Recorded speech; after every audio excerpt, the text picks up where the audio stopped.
5 राज्यांचे निकाल. 5 राज्यांचे निकाल लागले असून 3 राज्यांमध्ये सत्तापालट झालेला आहे. पश्चिम बंगालसह तामिळनाडू आणि केरळमध्ये सत्तांतर झालेलं आहे.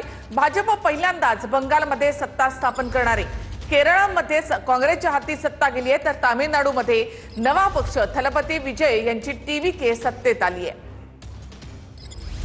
5 राज्यांचा निकाल, 3 राज्यात सत्तापालट. पश्चिम बंगालमध्ये पहिल्यांदाच भाजपचं बहुमताचं सरकार. ममता बॅनर्जींची 15 वर्षांची सत्ता जाण्याची चिन्ह. तामिळनाडू दुसरं मोठं सत्तांतर तामिळनाडूत होताना दिसतंय.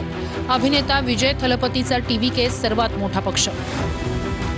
डीएमके एआयएडीएमके मागे पडले, टीव्हीके बहुमताच्या जवळ.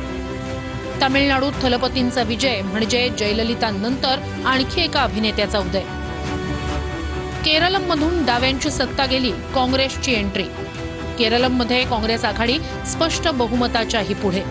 सततच्या पराभवात केरळमधला विजय काँग्रेससाठी दिलासादायक. आसाममध्ये सलग तिसऱ्यांदा भाजपचं सरकार आलं. एआययूडीएफ सोबत काँग्रेसनं आघाडी न केल्यानं मुस्लिम मतांचं विभाजन, ज्याचा भाजपला फायदा. पुद्दुचेरीत एआयएनआरसी आणि भाजप युतीचं पुन्हा एकदा सरकार.